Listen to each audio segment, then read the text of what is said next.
Chargers are taking on the Cardinals. The Rams are taking on the Raiders. USC is taking on Maryland. UCLA is taking on Rutgers. We got all your injuries. We got your betting lines. We got everything. This and more on the LA Football Report.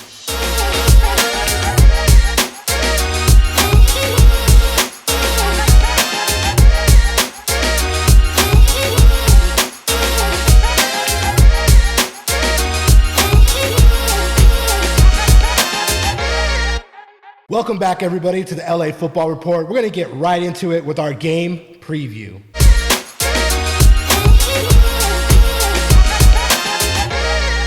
First up, we got the Chargers, 3-2, taking on the Arizona Cardinals, 2-4. So what do we think about this matchup, JayRob?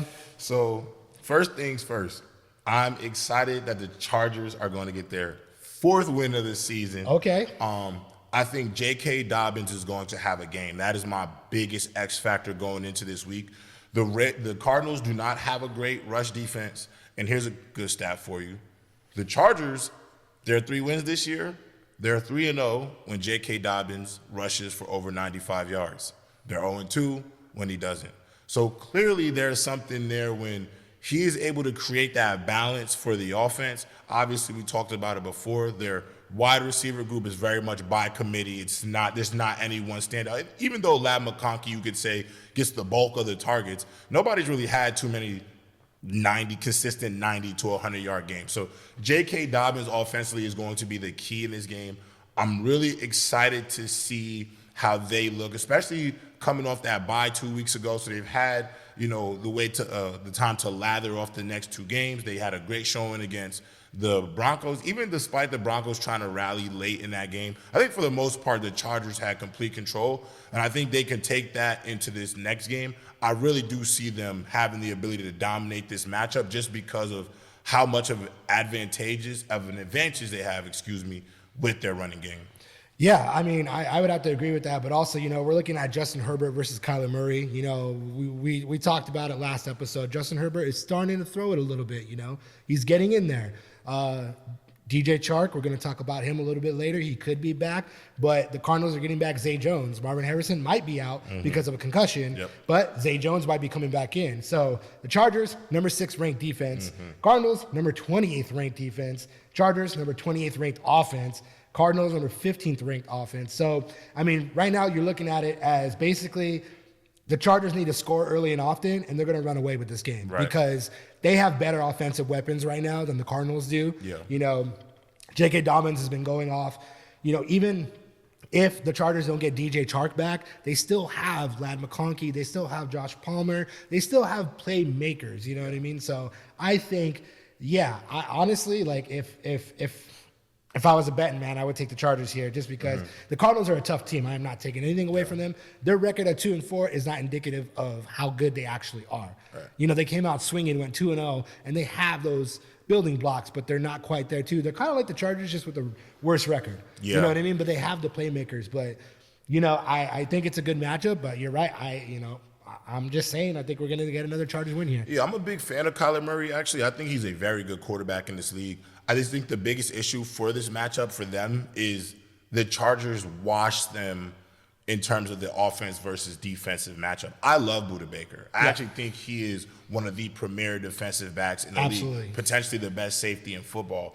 It's just that there's 10 other guys out there who have to do a job, and I actually really like the Cardinals secondary with that group that they have put out there. Unfortunately, I don't love the linebackers. Yeah. I'm not really too in love with the front 7. I don't think they got a sack on Jordan Love a week ago, which kind of tells you about their ability to create pressure right now. I don't know if they're going to adjust and maybe start adding maybe an extra defensive back to their blitzes or their pressures to try to create some advantageous matchups on the line of scrimmage. But ultimately, the physicality of the Chargers' run game is so much better than their physicality on that Arizona front 7 that I think it is hard for me to imagine the Cardinals being able to dominate the Chargers in the trenches. And because they won't be able to do that, I'm not willing to concede that victory to Arizona. I think the Chargers will actually soundly win this game. I think it'll obviously be close, But I think when we look back at the film and watch the highlights again after we watch the game, you'll see that the Chargers will probably handily take control of this game and come out victorious. I agree completely. Moving right along, let's get right into the Rams. So the Rams are now playing the Raiders. Rams are 1-4. They're coming off a bye week. Raiders are 2-4. I'm gonna start this one off a little bit because there's 2 big points. Yep. Number one, the Rams are finally starting to get healthy. Yep. Cooper Kupp could be coming back. Again, more on that later. But also, Joe Noteboom is potentially coming back too. So they're getting potentially one of their starting offensive linemen, one of their big playmakers back. The Raiders just traded away Devontae Adams, and Aiden O'Connell is starting. So simply because of that, I'm not saying that the Raiders are going to have a fire sale by the trade deadline, but they're probably going to have a fire sale by the trade deadline. I think they're going to be banking on right now. They're gonna play football, and the Raiders are still the Raiders, and it's still a divisional opponent. You know what I mean? It's the Raiders, but with Devontae Adams gone now, whew. So I love this matchup. The Raiders fan base versus the LA Rams certified hood classic. Cannot wait to see these two get out there. The thing is, the Rams, honestly, James, I'm just gonna put this out there. If they can't win this game this weekend, I'll say it. The season's over. They're not going to the postseason. If they cannot beat this battered and bruised Raiders team that are in the sweepstakes for Shedeur Sanders, it just tells me that this late playoff push, you spoke to Maurice Jones-Drew. Yep. He told us, hunker down, let them get healthy. They'll go on a run late. And honestly, I'm a big advocate for Sean McVay. I think he's one of the best coaches in the game right now. I love the way he coaches offense. I love the way he leads. I think he's a galvanizer of men. But you don't beat the Raiders this weekend. I just find it hard to believe, if you're a Rams fan, to have any confidence that this team can squeak into the postseason. Because there are some things that I am concerned about that I think it'll be easy to gloss over just because of what this matchup is. But I'll give you the few statistics right here. So the Rams secondary is giving up 117 passer rating, the worst in the NFL. And then on top of that, they're giving up 156 passer rating to specifically tight ends. Brock Bowers might be a Pro Bowler this year as a rookie. He's sensational. He's going to be a stud. But the reason why I bring that up is that kind of tells you that, our slot corners, our linebackers who have to guard, these tight ends, they're not doing a good job in coverage in that regard. And so you don't want to give the Raiders a matchup that they can exploit, because when I see that you're giving up these yards to tight ends, you know what else I'm thinking about? Third down. Who's the ball going to on third downs? Yeah. Usually your tight ends, your slot receivers, because they're the guys who move the sticks. And the Rams are truly going to have to get off on third down. Yeah. Because, again, the red zone offense for the Rams has been very up and down this season. And you don't want to be in a situation where you're settling for a lot of field goals, or the next thing you know, the Raiders have accumulated 9 to 12 points on all field goals, and they get one touchdown, and it's 19. They have 19 points, and you lose 19 to 14 because you're only able to score twice. So I definitely think the Rams defense will be the key to this game, no question. Obviously, Max Crosby, stud. Robert Spillane, NFL leader in tackles at linebacker, he is a stud. But I do feel like from a chess standpoint, just the mind part of the game, I give Sean McVay the edge in being able to find ways to score on that Raiders defense. I'm more concerned on the other side of it. Yeah, I said divisional. That's not what I meant. Sorry. Don't kill me, people. Not divisional. But anyway, the point being, Rams have the number 24 rated defense. Raiders have the number 12 defense. Rams, number 16 offense. Raiders, number 27 offense. But if we're being honest, they're probably in the bottom 3 right now simply because they got rid of Devontae Adams. So think about it in terms of that. The Raiders got a good defense. They still got Max Crosby. They still got playmakers right there. So it's going to be interesting if they're going to go after Matthew Stafford, and everyone's been getting to Matthew Stafford. And you're completely right. 1-4, as Maurice Jones-Drew said, it's a 17-game season. It's not time to panic. But if they drop this game to the 2-4 Raiders, they go 1-5, they have to go on a really big run to even make it into possibly a wild card spot in the playoffs. I think they would have to go 11-6 to stamp their ticket. So this would mean the Rams can only lose 2 more games after this. So if they lose to the Raiders, that means 1 more game they can lose. Where, this is hypotheticals, but really, realistically, the NFC is stacked with teams that are going. The whole NFC North could make it. So you got to fight tooth and nail and claw to get into the playoffs right now, and it starts with this Sunday. If the Rams cannot get it done, I think you're right. I think we're looking at a situation where they will have a positive record, but I don't think they make the playoffs if they can't take down the Raiders right now as they're getting healthy. Yeah, I think this game is by far the most defining game of the season so far. And it's not because of who the opponent is, it is who you're facing and how it tells us the identity of the team, like what team you guys are going to be. Because obviously you don't have some rough opponents, they've had injuries, so we've given them a lot of grace, you know what I'm saying? They've gotten a lot of grace from us just because the circumstances. I think you don't come in with your 2 top targets, you've lost offensive linemen, you've lost defensive players throughout the year, so we all kind of knew there was going to be some growing pains. And ironically for the Rams, the Seahawks and the Cardinals are trying to help them out. They are legitimately, both teams aren't world beaters. They've been up and down. The Cardinals only have 2 wins on the year. The Seahawks only have 3. So this thing can flip, and you got to play both those teams again at some point.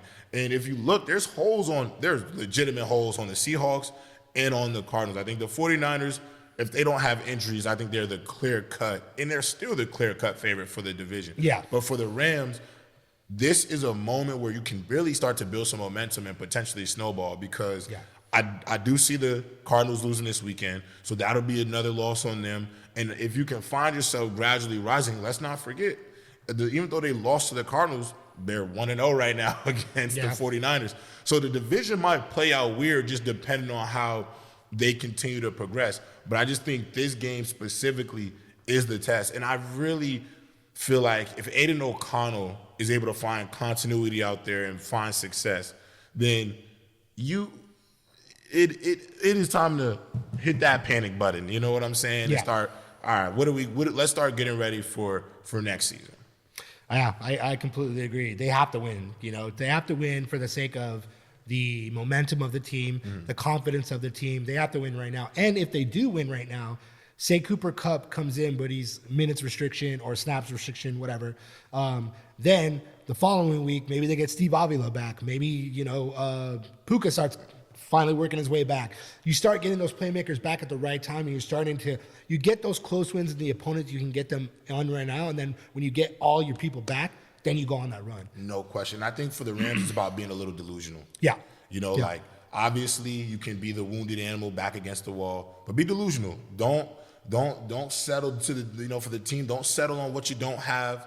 You just got to be, this is what we do have. And so as long as they go out there and play a certain brand of football that is advantageous, make sure Kyron Williams is getting enough touches. Make sure he's dominating the time of possession. Make sure he's getting off on third down. Make sure that young defensive line is getting consistent pressure on Aiden O'Connell. I wouldn't be in any situation where I'm dropping back, where I have 3 down rushers if I'm the Rams. I am applying as much pressure to Aiden O'Connell all night. He is going to have to beat us with his arm.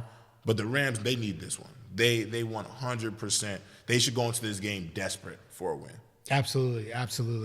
And moving right along, we're moving on from professional football, getting right into college. All right, we got USC at 3-3, taking on Maryland, who is also 3-3.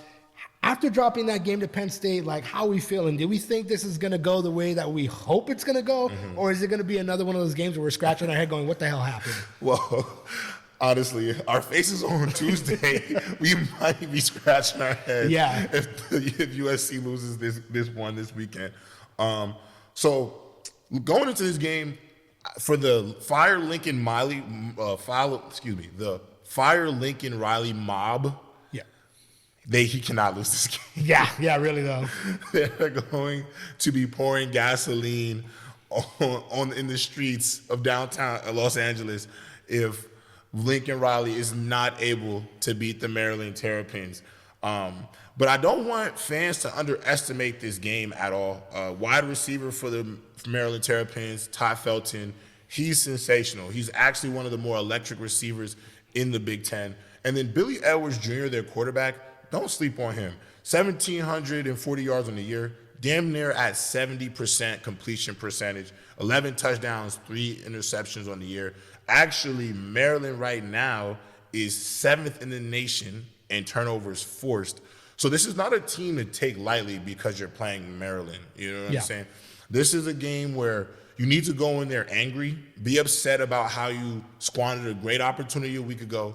You take those frustrations out on Maryland.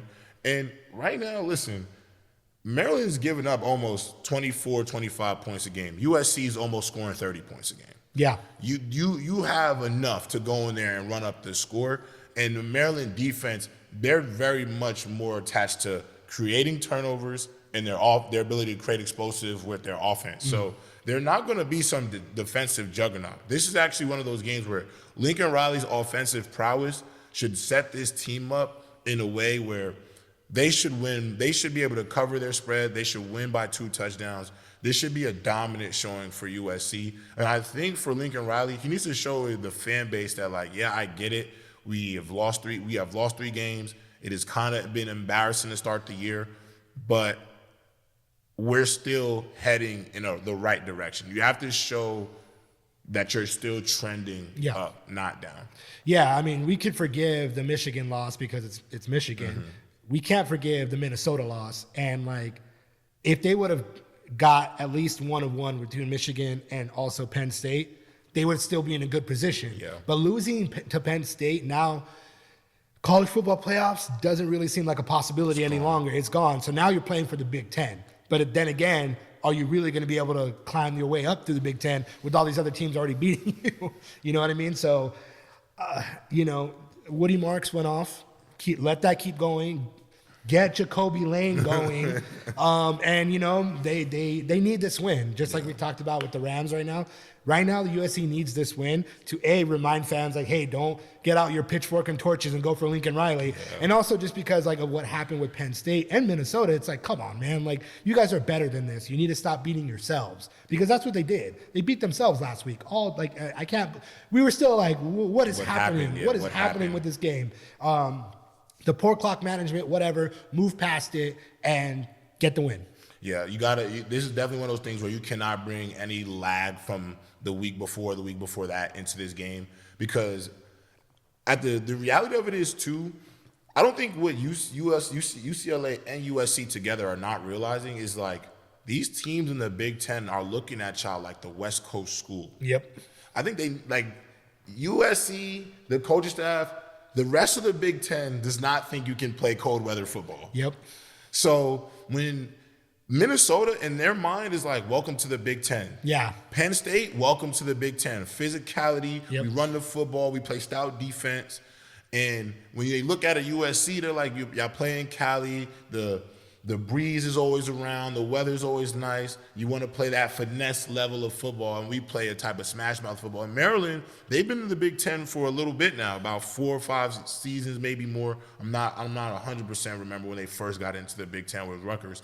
But they're looking at themselves like, listen, we're a legitimate team in this conference. You're not going to come in here and mud stomp us and feel like, oh, this is just Maryland. We saw how you just blundered against Minnesota and then how you performed the week before. So if I'm USC, you need to kind of kill some of these narratives, because I definitely feel like people are still looking at you like you're the Pac-12 team. Yeah, you know definitely. What I'm saying? Y'all not Oregon. Right. You know, right. Like y'all are.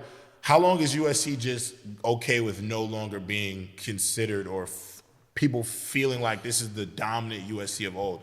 People don't turn their heads like, oh my God, we're playing USC. Yeah, I think we got to be prepared for USC. Yeah, I don't think people are looking at them that way, and I think for them, this game is, they have to dominate the lesser opponents in this conference, like the Penn States, the Michigans, the Oregons, the Ohio States of the world.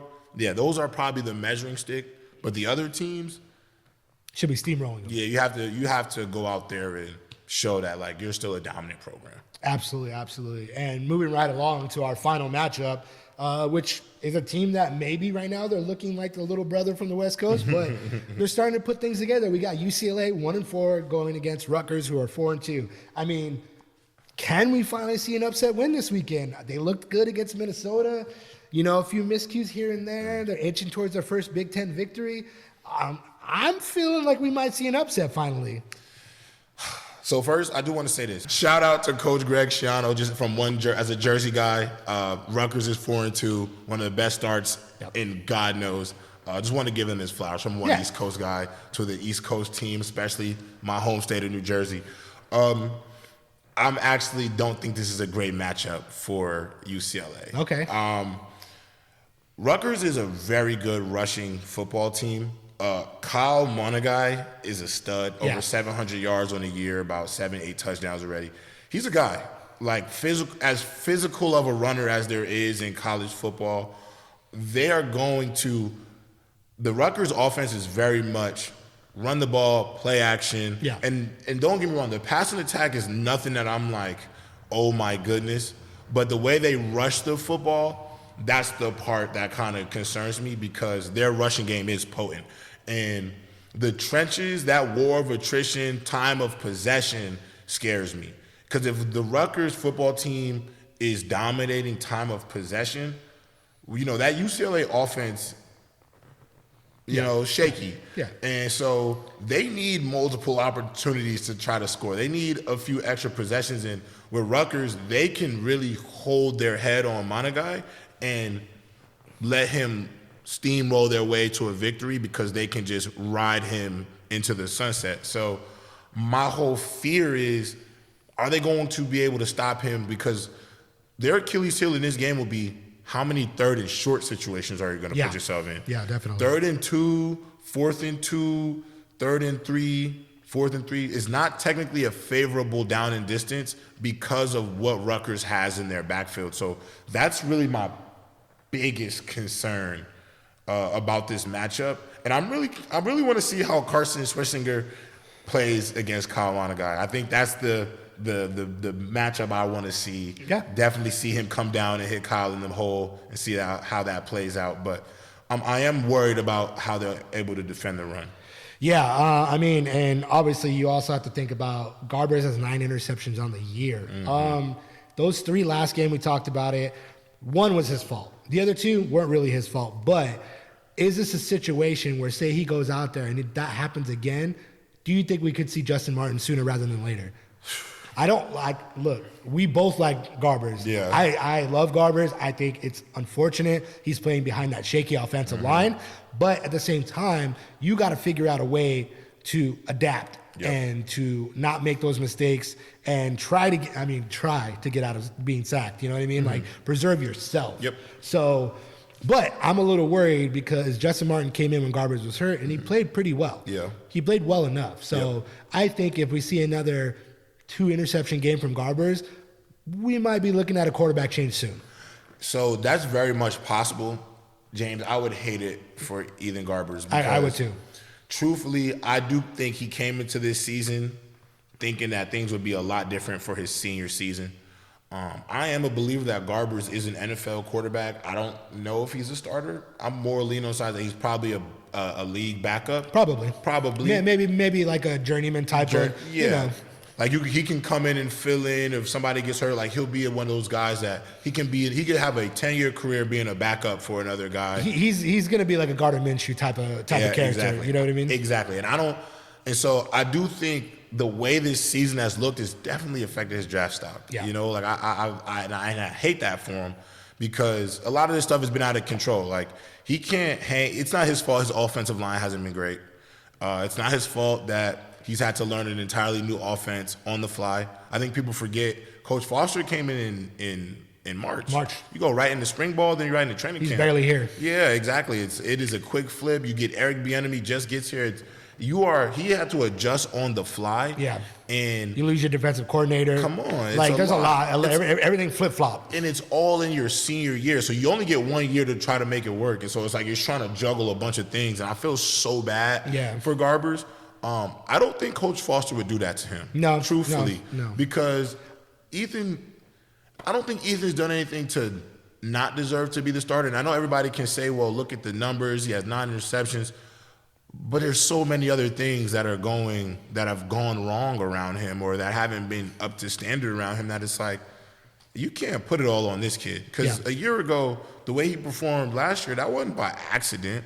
That's who he is. Yeah. I think the struggles of this year are, it's more situational. Yeah, definitely. I'm hoping they get an upset win. I believe they will. That's just my thought right now, and that would be cool to see them do that. But we'll see. We'll see what happens with Garbage. We'll see if they can contain Rutgers. Maybe we'll be talking about a win this next episode. But moving right along, we're gonna get right into our injuries and transactions.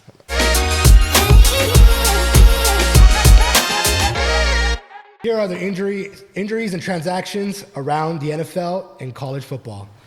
So we briefly touched on it. We're going to get right into it with Chargers. We briefly touched on it, but DJ Chark's practice window is finally open. So, we talked about him. We talked about him. We got another weapon for the Chargers. Listen, I think they need somebody who can legitimately stretch the field. DJ Chark is a former Pro Bowler, veteran wide receiver. I think he'll be good for the unit just from his experience as, during his time with the Jacksonville Jaguars.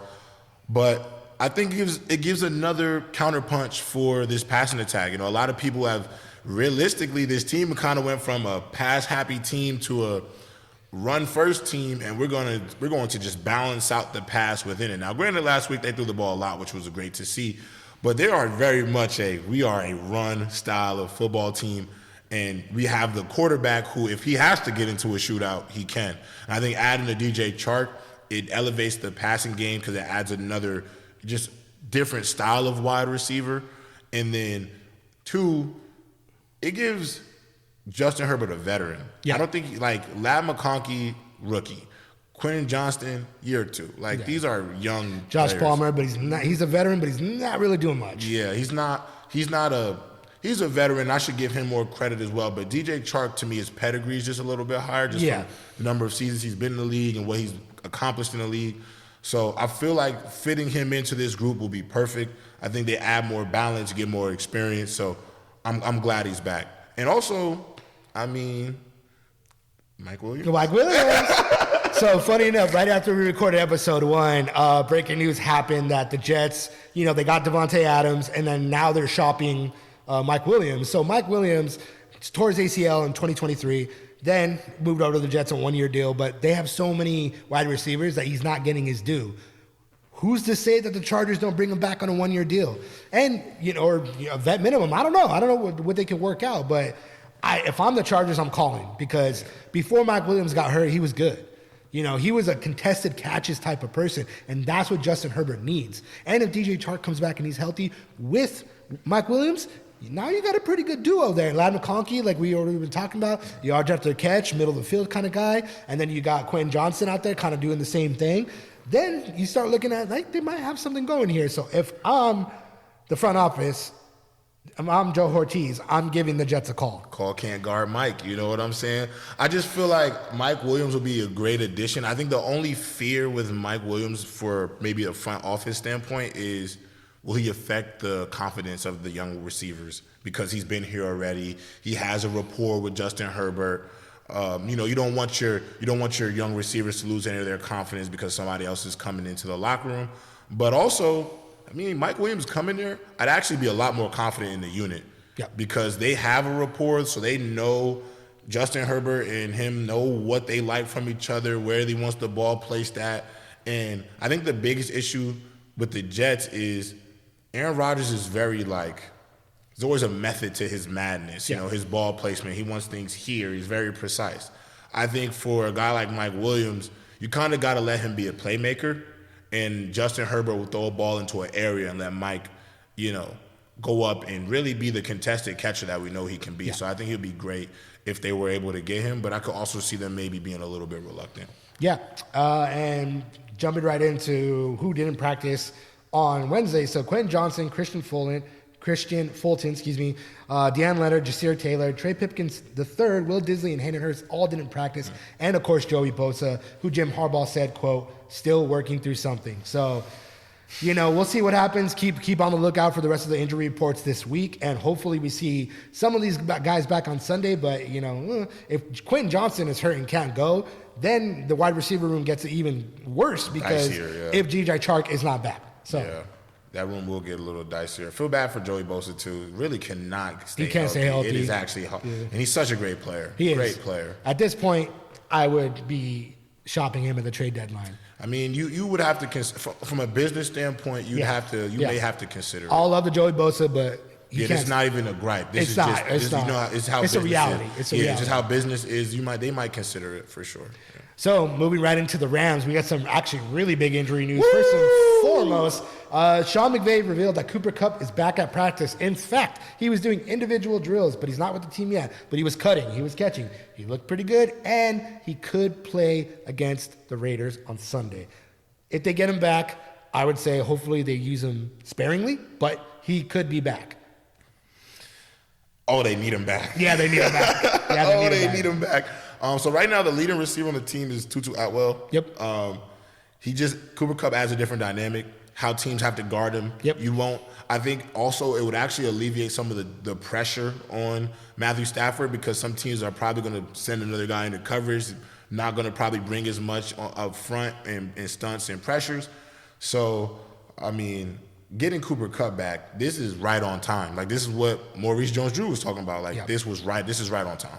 Yeah, and also, so offensive lineman Jerron Christian, his contract was terminated, but he was re-signed back to practice squad. You want to know why? Why? Because Joe Noteboom is also potentially coming back. His practice window was already open, and he practiced limited, but he could be coming back on Sunday too. And that is, again, somebody they really, really need right now. They also promoted Xavier Smith to the active roster.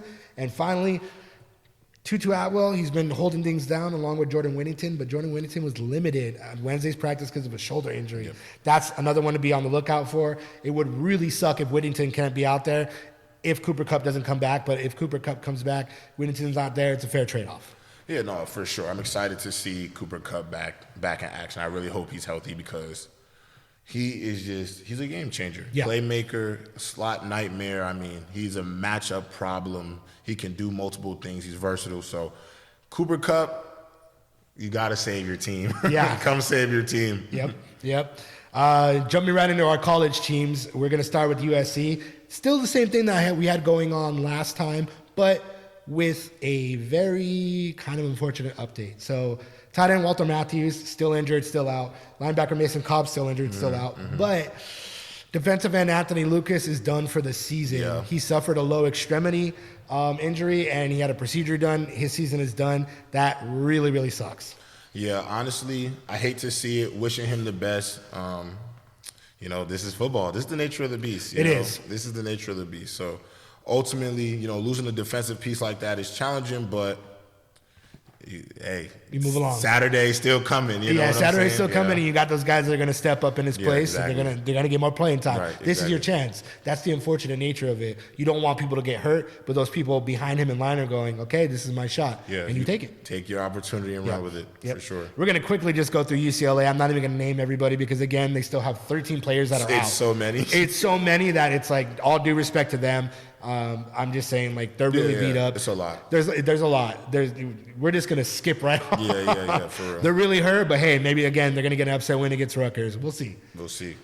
Coming up next, we got our Coach's Corner and what all the coaches are saying with all our teams. Here we go with the Coach's Corner.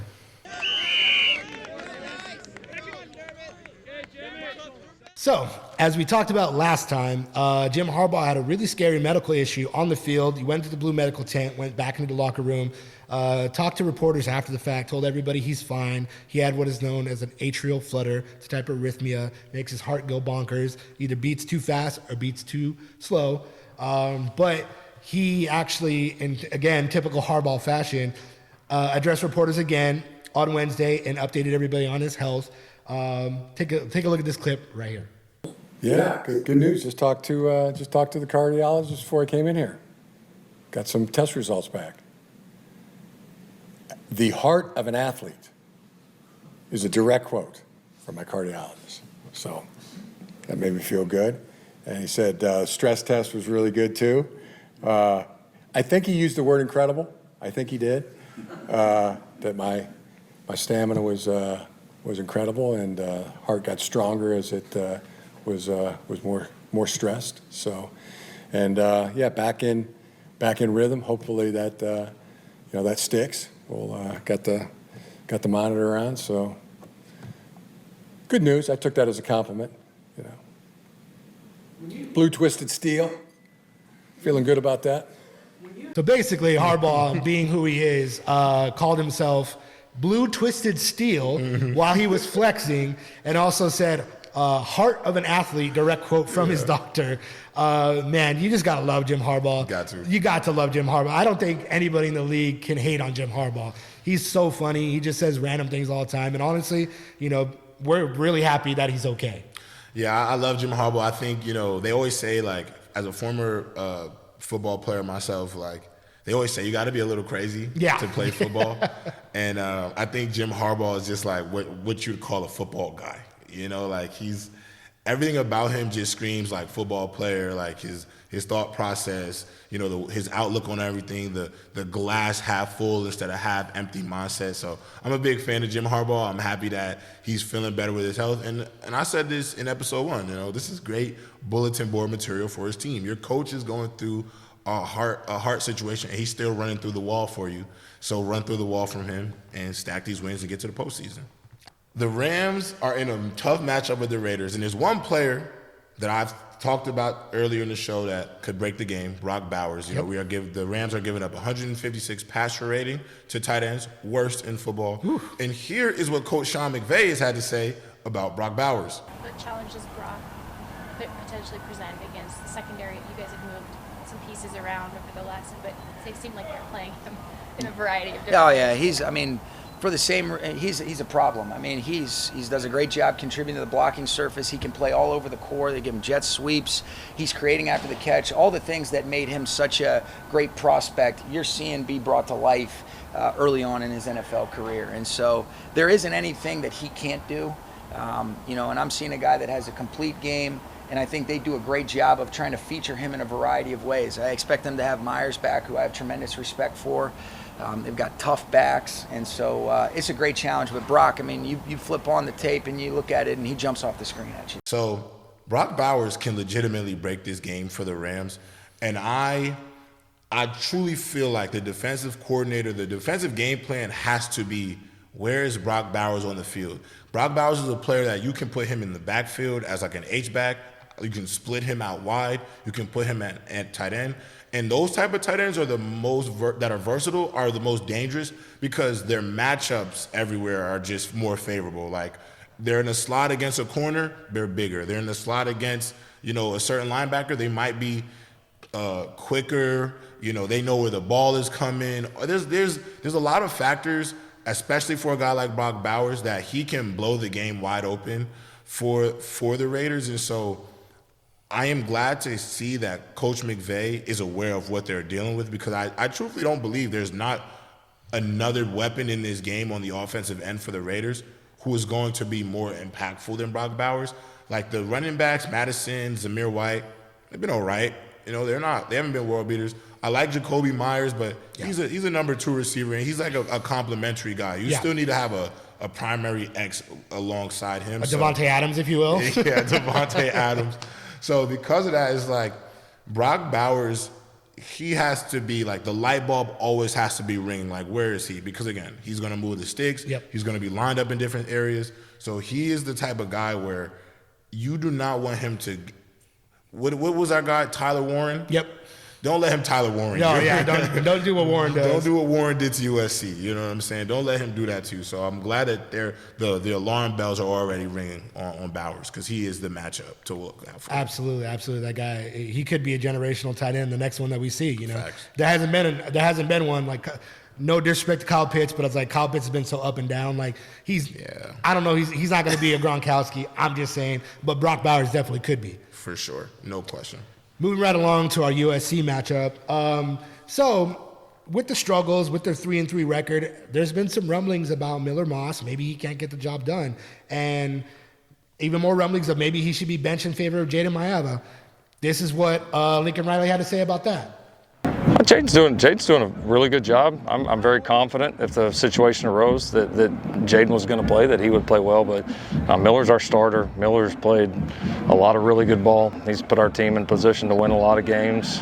He's he, like anybody, some of the things that he needs to do better, he owns it, and I promise you, he wants it more than anybody with what he puts into it. But no, he's our leader. He's our starter. There's zero question about that. So basically, Lincoln Riley put the stamp of approval on Miller Moss. He's like, he's our starter. He did say if Jaden were to come into the game, he would obviously play very well, and he's confident in that. But he also doubled down and said, no matter what, Miller Moss is our starter. Which, on the flip side of the Ethan Garbrandt situation, yeah, I think they're not going to take Miller Moss out. Miller Moss is playing well. He's playing good, and there's miscues here and there. But yeah, I don't think it's time to take him out and put somebody else in to quote unquote save your season. Yeah. But yeah, I mean, I think it's kind of ridiculous that people are already, beating that drum. Like, maybe it's Miller Moss. Like, it's not really Miller Moss. So I actually like Miller Moss. Yeah. I'm a fan of his. He's one of those kids that, grew up going to USC camp, whole life wanted to be a Trojan. And I'm glad to see him come into this team and really take it over. He's the reason why Malachi Nelson went over to Boise State, because he was expected to be the starter, but Miller showed that he's the guy for the job. But Miller also has had he's been good for the most part, but there have been some critical errors by him throughout this season that I can look back to and be like, that was costly. Like the pick 6 against Michigan, regardless of how that game ended, we could say they should have won. That was, to me, the biggest mistake of the game. The pick 6, because Michigan couldn't score to save their lives. Yeah. That 7 points, that pick 6 to Will Johnson was critical. Yeah. I think Miller at times can get a little careless with the football. Now, granted, only has 5 interceptions on the season, but the late game turnovers in critical situations, I could understand why a fan may say, well, let's see what the other guy can do, but I think Miller Moss is still the best option right now for the Trojans. We haven't seen Jordan play yet at this level. Yeah. You know what I'm saying? Yeah. So I don't want to be on the bandwagon of Miller Moss. Let's get Miller Moss out of the starting job. But I do want to say that I can kind of see where some fans might be coming from, because Miller Moss has had some really spectacular games. You even look at the box score, you'll be like, oh, Miller played great. But then you'll look at the film and there might be 1 or 2 plays where you're just like, that was kind of a critical mistake there, Miller. Absolutely. And last but certainly not least, we got UCLA. So Coach Foster did mention earlier in the season that he would not offer updates on player injuries unless it was season ending. But he did offer some promising updates on a couple players that need to come back right now. Take a look at this. Checking in on a couple guys. Sorry, Ruben, is he out for the season? EJ? Not yet. I wouldn't say that. He had surgery a couple weeks ago, maybe 2 weeks ago. So we're still playing it by ear to see how it goes. Okay. And what about Rico Flores? Same thing. Rico hasn't had any surgery though, but he's still going through and just trying to get his body back to how he was earlier in the year. He had an unfortunate injury before we played Hawaii, so he's been playing with it since then, and then now we're just trying to make sure that he's just feeling solid to get back out there. But he for sure wants to play. So basically, Foster offered an update on offensive lineman Ruben Oniji, who he said just had surgery and he's working his way back. He had surgery a couple weeks ago, he had said. So, we could be seeing a situation where, Oniji comes back. And also Rico Flores. Rico Flores has not yet had surgery, but he did suffer an injury before the Hawaii game and he hasn't been able to come back yet. So I don't know if that's a little bit more of a worrying statement in the sense that does Rico Flores need surgery, but it's in Foster's tone, which we know he's very monotone and direct, he actually sounded upbeat. Yeah, he sounded very hopeful that Oniji and Flores are going to be coming back at some point this season.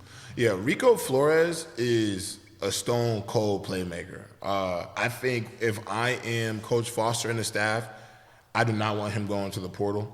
I would discuss with NIL Collective about how do we keep Rico here, making sure he's happy with the situation going forward, because truthfully, he's a stud. I actually like his game a lot. He's a burner downfield. He's big frame. So honestly, getting him back into the lineup, he's a game changer. Yeah. I'm a big Rico Flores fan. For those who don't know, he's transferred from Notre Dame. Yep. Actually was in a few articles because he wasn't in the video game. They didn't have him on the right team. That's right. That's in college right. football. But he's on the right team now, and you should be prepared to watch number one make plays because he's that type of guy. I'm hoping that he's healthy to suit up and go. Absolutely, absolutely. And speaking of the younger players, we're going to get right into our rookie watch. Here are all the rookies that you need to be on the lookout for this week in our rookie watch. So, getting right into the Chargers, we got Ladd McConkey. Ladd McConkey is playing some decent football right now. 219 yards, 2 touchdowns through 6 games. However, he hasn't broken the 100-yard threshold. Maybe this week he can. I don't really know if he can, to be honest with you. You know, I don't know if he's that type of receiver. I think he's more of that slot, like let's get him some yards and change up the way the defense has got to prepare. But I don't know if he's that 100-yard receiver yet. Well, I think for this week, if Quentin Johnston is out, and let's just say, for example, DJ Chark doesn't play. Then he becomes number one. I think Ladd McConkey might have his first 100-yard game. And the only reason I feel like that is because of the targets. I mean, last week he got 10 targets. And so when the offense is trying to feed you the ball, and this is a young player, like he's going to have to learn how to get open in certain spaces and, you know, adjust to the speed of the NFL game. I think for a player to watch, though, I think he's the guy to watch this week just because they are trying to feed him. And I love the fact that they're trying to make him kind of like what Roman Wilson was for J.J. McCarthy when Jim Harbaugh was at the University of Michigan, and just having a reliable safety blanket who can always get open, a guy that can move the sticks for you. And listen, if J.K. Dobbins and Gus Edwards are toting the rock at a high level, I think they'll open up a lot of things for him. Ladd McConkey will be in some favorable matchups, and so, I mean, he got 10 targets a week ago. I mean, he could be up to 13, 14 going into this weekend, so I definitely think he's the guy to watch for the Ravens, no question. I mean, for the Chargers, no question. Hey, you know, Ravens, okay. Another, actually, I was very happy about this. I'm sure you're going to be happy about this, but we finally got another appearance of Junior Colson. Junior Colson secured 3 total tackles, 58% defensive snaps. You know, he could get more involved when he's fully healthy. I think maybe they're keeping him on a little bit of restriction, but he was getting back there, and that's good to see because he's finally appearing to be healthy because he's been kind of up and down this whole season. So I'm excited for his potential, too. I think him and Jesse Minter are going to be a very formidable tandem for the future of that football team, no question. I agree. And then also, we got some other, you know, rookies that have been kind of setting their marks here with the defense. We got Tarheeb Still, 3 tackles, 1 pass defended. He got a shout-out from Harbaugh, played 91% of defensive snaps. And Cam Hart, who also got a shout-out from Harbaugh, played 100% of defensive snaps, also had 3 tackles. I don't know what's with all these guys getting 3 tackles, but it doesn't matter. I mean, this is kind of promising because these rookies are stepping up. And that's good for the Chargers because they need those young playmakers to step in because they kind of got an older team other than that. So you need those young guys to step up. As we just said, Junior Colson looks like, hey, he could be a really good player moving forward. And the way that Still and Hart are playing right now, like there's a lot of promise behind these guys. Yeah, if I'm a coaching staff, I'm definitely optimistic about our future because, listen, if you got to, first of all, let's be honest, rookies are cheap. You know, rookies are cheap. And so if they can play well at a high level early on, you really have a window right now, you know, and in terms of, you know, we just talked about earlier, you might have to move a Joey Bosa. So, you know, you're cheap because you have starters who are in their first or second year in the league, which means you can get a premier free agent, make a premier trade for a big-time player, and it not be such a hit on your salary cap because of you have these young and productive players. And so you can maximize a window to get you to where you're trying to get to in the future. And so it is good to see that these rookies, I like Cam Hart a lot. I think he's going to be a sensational player for this team going forward as well. So seeing them step into these roles, you know, next man up mentality. And so they're stepping up into their roles. They're playing at a high level. And I'm excited to see how they grow and develop over the course of the season. Absolutely. And finally, we got our Rams, which we've already talked about them before. We're going to keep talking about them. But, you know, they had a bye week, but we are still on Jared Verse and Braden Fisk watch.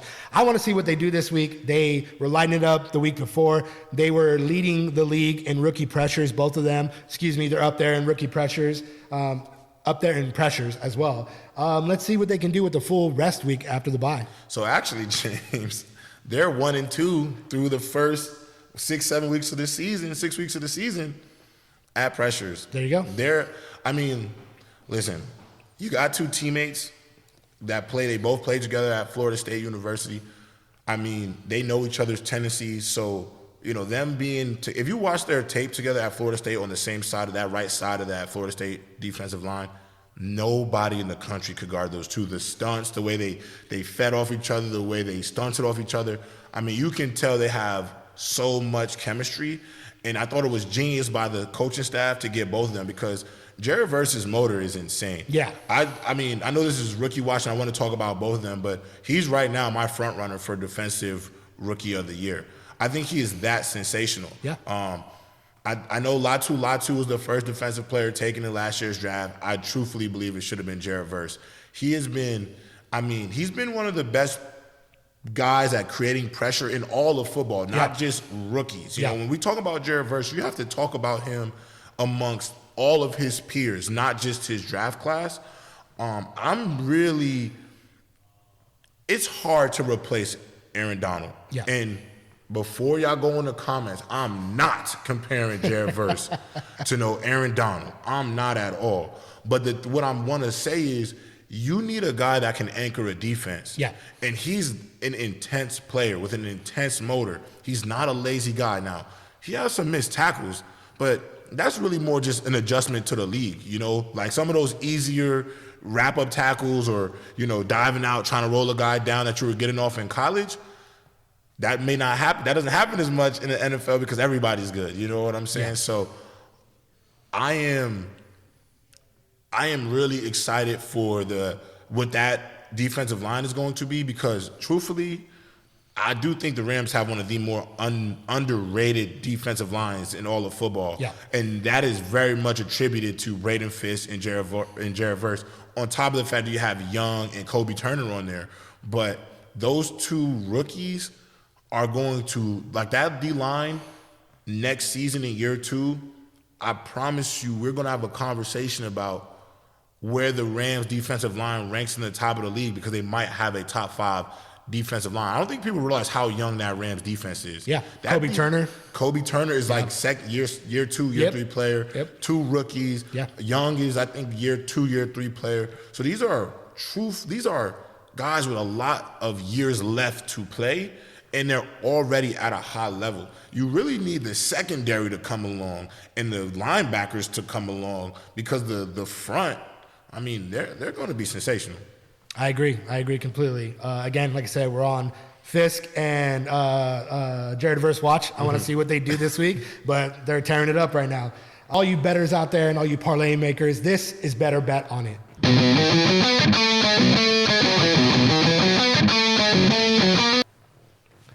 All right, so jumping right into it, we got the Chargers. They're a minus 2.5 favorite, and the over-under is 43.5. I don't know about you, but I'm thinking I would take the under on this game. I think this is going to be a defensive battle more than it's going to be an offensive battle. I think they're both going to be trying to stop their playmakers, and I think 43.5 is kind of high.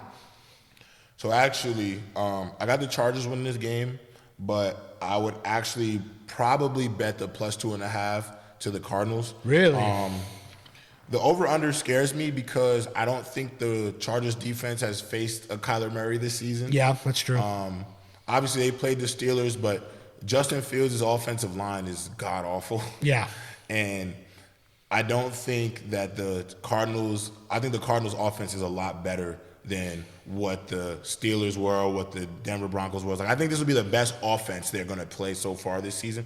Obviously, they played the Chiefs, but the Chiefs were banged up and they played them. They lost Rashee Rice. They're really banking on, Travis Kelce hasn't been what he's been. So in terms of a complete offense so far this season, I got to give the Arizona Cardinals as kind of the nod of the team that can really might potentially give this team some problems just because Kyler Murray in that pocket, man, his ability to scramble, run, and, listen, I watched Kyler Murray peace sign himself before rushing for a 50-yard touchdown. So, I mean, I think he's somebody I think this is the guy to look for as like the X factor in this game because of what he is as a quarterback. So I think he'll be able to score points. So that 43.5 scares me a little bit, but that plus 2.5 to the Cardinals, I think is a good bet.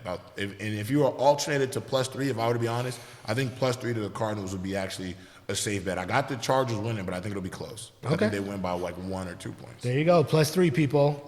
Moving right along, we got the Rams at a minus 5.5 favorite. The over-under is also surprisingly 43.5. For me, I'm taking the spread on this one.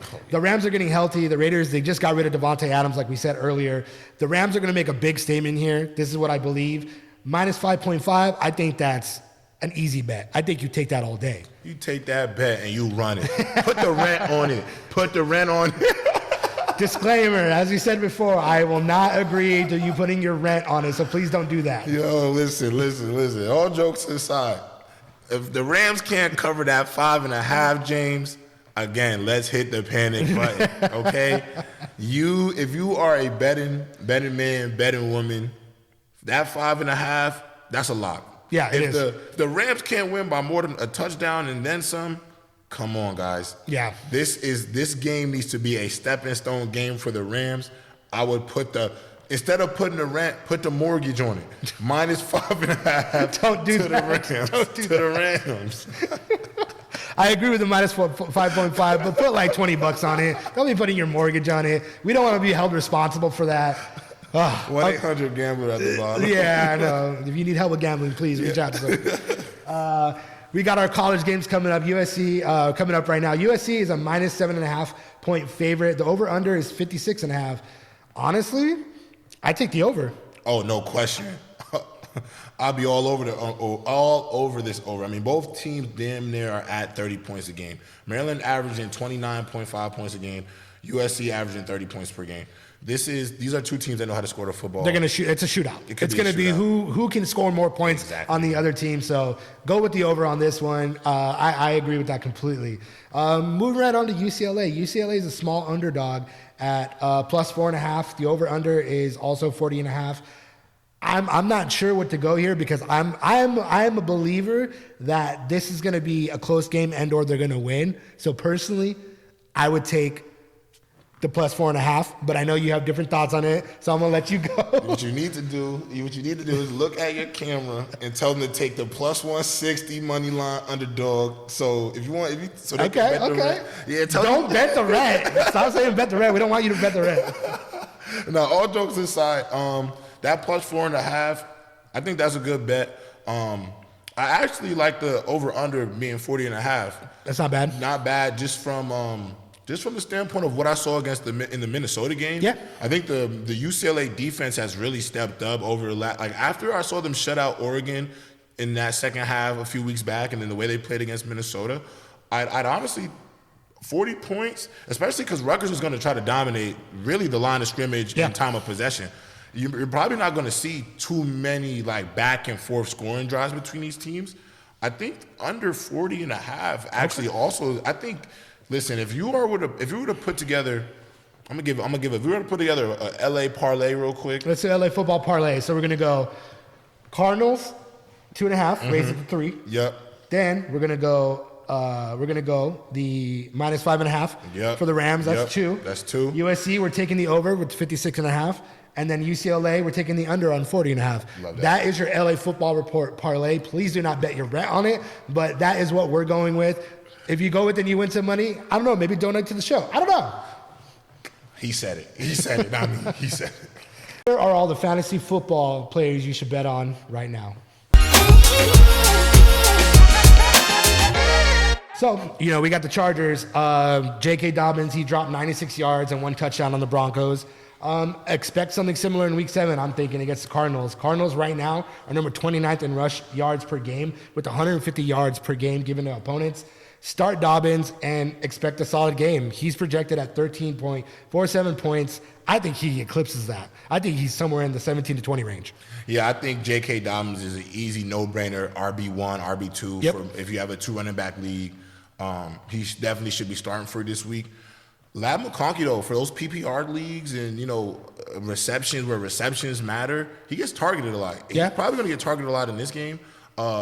Potentially a flex option. Yep. If you got a receiver that might be out on a bye, he could be a fringe wide receiver 10, too. 12 points, something like that. Exactly. So, and I think obviously he may not have, a 100-yard game, but I could definitely see a situation where he has like 9 or 10 catches for 80 yards and a touchdown because of how many targets he'll see throughout the game. So I think Lab McConkey should definitely get a nod on fantasy teams. Definitely flex option for sure. Yep, I like it. And also, someone who hasn't really been much of a fantasy option, Justin Herbert. He might be finally viable at quarterback again. He threw for 237 yards and 1 touchdown in week 6. I think he does something similar in Arizona. He's projected at 17.44. I think he jumps beyond that. I think he's going to have a really good game. I hope he has a really good game because you want to know why? I had Justin Fields, and Justin Fields is getting benched. So now I got Justin Herbert. So Herbert, please throw like 10 touchdowns. Thank you. Oh, my goodness. Also, we got, finally, the Chargers defense. They produced 2 sacks and interception against the Broncos. I would be wary to start this defense if you got them, simply because, as we were talking about, the Cardinals know how to score. They got Kyler Murray. They still got weapons. They're projected at 5.85.